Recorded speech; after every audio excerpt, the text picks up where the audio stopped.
MF statement and report. MF அப்படிங்கிறது ரொம்ப simple, mutual funds. Okay, இப்போ இதுலேயும் வந்து மியூச்சுவல் ஃபண்ட்ஸ்க்கான ஹோல்டிங் சம்மரி வந்து இந்த இடத்துல இருக்கும். எனிவே நம்ம ஹோல்டிங்ஸ் டாப்லையும் பார்த்துருக்கோம், பட் இது வந்து மியூச்சுவல் ஃபண்ட்ஸ்க்கான செப்பரேட்டான ஒரு பேஜ்.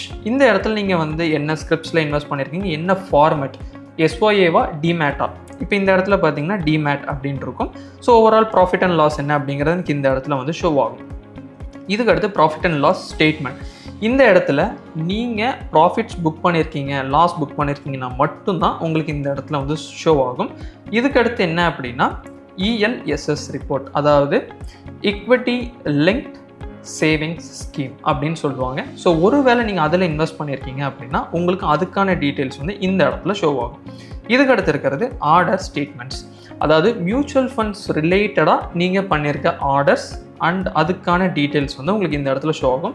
ஒன்ஸ் அகைன் என்ன அப்படின்னா இதையும் வந்து நீங்கள் ஃபினான்ஷியல் இயர் பேஸ் பண்ணியும் சரி, டைம்லைன் பேஸ் பண்ணியும் சரி நீங்கள் வந்து ஃபில்டர் பண்ணிக்கலாம். அட் த சேம் வே நீங்கள் 3 ஃபார்மேட்ஸ் இமெயிலையும் நீங்கள் இதை வந்து கெட் பண்ணிக்கலாம். At the same way CSV and excel ஃபார்மேட்டில் டவுன்லோடும் பண்ணிக்கலாம். Investments in the securities market are subject to market risk. Read all the related documents carefully before investing.